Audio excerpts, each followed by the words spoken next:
Nigeria achieved the Millennium Development Goals. That's our particular focus. Okay, looking at this, Millennium Development Goals on one hand, let's look at the issue of democracy. Our democracy is will I say, in the teething stage naturally because of the country's so much involvement in military, government in the past.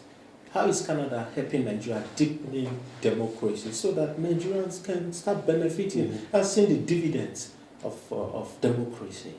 Well, I think you're already seeing the dividends of democracy. I can see it in the attitudes of people, the way they respond, their greater involvement in your own democracy, their ownership has improved. In terms of Canada's role, as you know, we closed our High Commission in the 1990s in protest at the Abacha dictatorship and the execution of Ken Saro-Wiwa and his colleagues. We were the only country to do that because we said, this is wrong, we're taking a stand, we're not going to maintain relations with this appalling government, and we closed it and reopened only when democracy returned. So I think most Nigerians know that. Since that time, we've supported your elections. Most recently in 2011, we gave several $1 million of support for INEC to support its institutional strengthening, and we continue to support the institutional strengthening of INEC under Professor Jega's excellent leadership. We also had observers here for the election, including Joe Clark, our former Prime Minister, who was, I think, quite prominent during the period of the election. We support democracy in all sorts of aspects as well. It's not just elections, as Nigerians well know, it's what goes on between the elections. And one of the really important elements of that is your institutions. So in January, we signed between our parliamentary centre and your National Assembly institution, which is similar, it's called the NAS, Institute for Legislative Studies, NILS. We signed a memorandum of understanding, and that'll be to support the capacity building of your National Assembly. We're also working closely with the Governors Forum, because we also are a federation, like Nigeria, and an important part of democracy, in our view, is to have checks and balances. So you've got the executive at the federal level, you've got the states, you've got the National Assembly, you've got civil society. All those pieces we're helping to support. And our your Governors Forum, I hope, will be working with our Forum of Federations in the near future. And then, of course, we support civil society in a variety of ways. I was coming to that, Your Excellency. How do you support civil society? Because normally, no democracy, you could say, is meaningful without a very opposition. Opposition that is strong, opposition people can be able to air their opinion, exercise their rights, watch over government processes or the processes of governance. How has Canada been fully involved in the area of supporting civil society? Well, let me make a little distinction in what you said, because you're talking about parties and oppositions. We're a foreign country. We don't come here and tell you how to run your party system. That's for you to work out. No, now looking at civil society. But that's right. But I mentioned we're supporting Parliament, and inside Parliament, your institution, you've got different parties. So in that sense, we support the overall approach. But civil society, I'll give you a couple of examples of things that we've done. What we like to do is back those things in civil society that are led by Nigerians, where the mass of Nigerians want something. We're not imposing an idea, we're just assisting. We can give some best practices from the Canadian. Access to information, as we call it, or freedom of information, allows citizens to find out what's going on in government. So there's more transparency. If there's more transparency, there's more accountability. That limits corruption. It improves public delivery of public services. So we back that. We've got others like Stop the Bribe campaign. A lot of Nigerians are concerned about corruption, petty corruption included. The dash that you're asked for at roadblocks and that kind of thing. So we're working with the Clean Foundation and using the social media that you mentioned, so that people, when they're asked, can go to their cell phone, key in, look, I was asked at this point, and that will be mapped across Nigeria. And working with the Inspector General of Police, there'll be now an understanding of where the real problems are and where problems can be addressed. So that's another one. Civil society leads, we can assist, use some Canadian support, especially where we've got some good experience in our own case. And that's how we intend to continue to help civil society, to strengthen your democracy. This is Welcome to Nigeria Television Talk Show. If you're just joining us, I'm Mr. Sago with His Excellency Chris Cooter, the Canadian High Commissioner's ambassador here in Nigeria. Your Excellency, sir, it is very, very interesting. Now let's look at Canada as a global player, which is very, very important in terms of economic development across the globe. Now you're in Nigeria. In what area does Nigeria and Canada having some sort of relationship for economic development? We had in January our trade minister here with 30 Canadian companies. He met with your trade minister in our binational commission to talk about how we can expand the trade relationship even more. In fact, it's tripled. Our trade has tripled over the last couple of years. And we are having in just a few days' time in Toronto a major conference led by the Vice President with a number of governors, we expect, a number of ministers. And in Toronto, we expect actually several hundred Nigerians and several hundred Canadian businesses to come together to talk about all sorts of sectors that we can cooperate in. At the same time, we're working on a foreign investment protection agreement with you. And we hope to take, we already have a lot of Canadian companies coming in here, but we hope to take it even further. New sectors like agriculture, mining, further development of IT. You've got Blackberries here already. We'd like to have even more. You've got Bombardier airplanes here. You've got Manitoba Hydro here, helping with the privatization of the electricity sector so that you can get more reliable electricity. But we want even more. It's going very well. We've also established a Canada-Nigeria Chamber of Commerce and a Canada-Nigeria Business Association, and the targets there are to double our trade in just 2 years to about $6 billion. And at the same time, all of this is underpinned by people going back and forth. So as I said, our diaspora is not very large, the Nigerian diaspora is not very large, but the volume of people going to Canada and back and forth has greatly expanded. Students are a particular example. 50% increase in the number of students going to Canada last year, and 30% again this year, above that 50%. So that's rapidly moving. We had 50 colleges and universities here recruiting Nigerian students in January because they're very, very good students. As a matter of fact, I was actually coming to that. Excellent.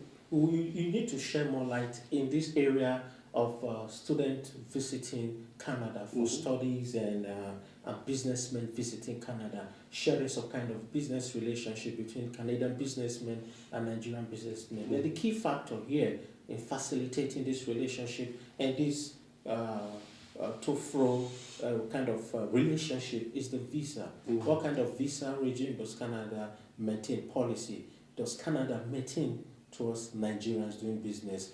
Bearing in mind the issues that, of course, in the global mind concerning Nigeria, which is not really true. What is a visa regime towards Nigeria? Well, just like Nigeria with Canada, we ask for a visa. It would be wonderful in a perfect world if we didn't have visas, but that's the world we live in, and there is a certain need for control. Right. However, I should say that, first of all, first message I would give on that is we want Nigerians to come to Canada. Second, there's no special regime for Nigeria. You're treated exactly the same as everybody else, whether it's China or India or Brazil or anyone else. There's nothing particular about Nigeria. And when it comes to the, as I said, the increase, we're trying to cope with that increase. Now, our resources are a bit limited, so sometimes we get a little behind. But actually, we've accelerated the processing of our visas a great deal over the last few months. So we're down to roughly a month, 5 weeks. It's about that at the moment. It takes a little bit longer for the students because the students have to undergo medicals and so on. It's a little more complicated.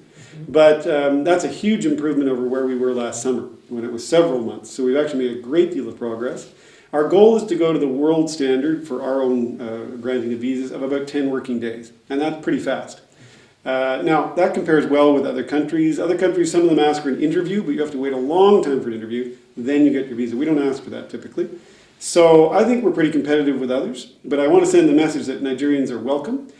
We've just announced a policy on education. Our students in Canada, for example, just in the last couple of days. But Minister Fast, our trade minister, said the same thing when he was here in January. We want to double the number of students we have in Canada. Those students contribute about $8 billion to Canada's economy. We want to double that because it's very good for our economy. But it's also good for the students coming back and forth because when they come to Canada, they learn about Canada, they network. You know, one of the main objectives of going to higher education is to network. And when you start your own business, those are often the people that you went to school with, that you're working with later in life. So when they come back to Nigeria, now they've got a network in Canada, now they know what that system's about, how do we do banking in Canada. So it's good for Nigeria too, because we're connecting ourselves more strongly in a globalized world. And that's really what's important about the students. It's not just that they go to Canada, it's that now we've got a permanent link with Nigeria that we're going to build on for business, for educational exchange, other kinds of exchanges. Yeah, it is very important. This is key because no country grows without education. Education plays a very important role in development, human capacity development. Apart from this area of education, does Canada and Nigeria have some kind of agreement in terms of human capacity development in key sectors?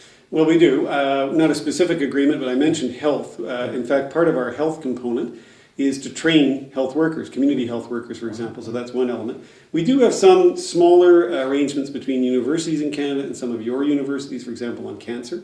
But what we're looking to do is to address a big problem that Nigerians keep raising with me, and that is skills for employment, what we call vocational training. In other words, the trades. And that can be everything from aviation to carpentry to auto mechanics to agriculture to setting up your own business. So we're working with a very important organization in Canada called the Association of Community Colleges, Canadian Community Colleges. And what we want to do is establish a model here, something that you don't have, but something that our association, our ACCC as we call it, has done in over 100 countries, including Canada. And that is you link the training to the employment. So there's a lot of employers in Nigeria saying, hey, we can't get people with the skills. They're actually bringing people in from outside of Nigeria to fill the jobs. On the other hand, you've got lots of young people who don't have any employment or are underemployed. So what's the problem here? And that's what our ACCC is going to address by linking from the employers to the curriculum to the students. And so in our system, because it's linked that way, 95% of the students who go through our vocational training have a job within 6 months. And employers are very happy with it. The students are very happy with it. So we're working with some of your employer associations, with the federal government and with the states to try and start that kind of a process in Nigeria. And that will really be a big contributor to human capacity development. That's where I think the greatest need is, and that again is where we're going to focus because that's what Nigerians are telling us. Yeah, this is Welcome to Nigeria Television Talk Show with the Canadian High Commissioner here in Nigeria, His Excellency Chris Cooter. This is Welcome to Nigeria Television Talk Show. I guess you're enjoying this program. You can contribute to this program through Twitter's, Facebook. You can Facebook us. You can watch Welcome to Nigeria through www.televisionafrica.com. You can watch it on YouTube as well. This is Welcome to Nigeria Television Talk Show. Whatever it is you feel about this program, you can let us know. We'll accept your contribution, and as a matter of fact, we will reach you earnestly. This is Welcome to Nigeria Television Talk Show. You're welcome to Nigeria, and it's nice having you on our program. Thank you, Isa, and thanks to all your visitors, your viewers for listening. You're welcome to Nigeria, Your Excellency. Thanks. This is Welcome to Nigeria Television Talk Show with His Excellency, the Canadian High Commissioner to Nigeria, His Excellency Chris Cooter.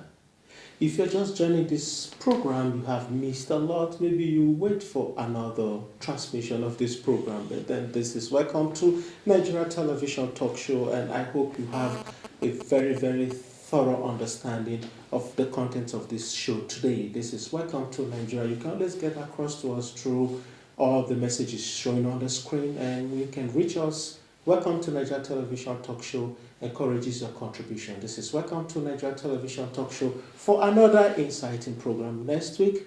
Look up to it. We say to you, bye for now. Welcome to Nigeria, the land of the people. Visit Nigeria, see for yourself the wonders of life, rich and simple, valued and free. Welcome to Nigeria. Welcome to Nigeria.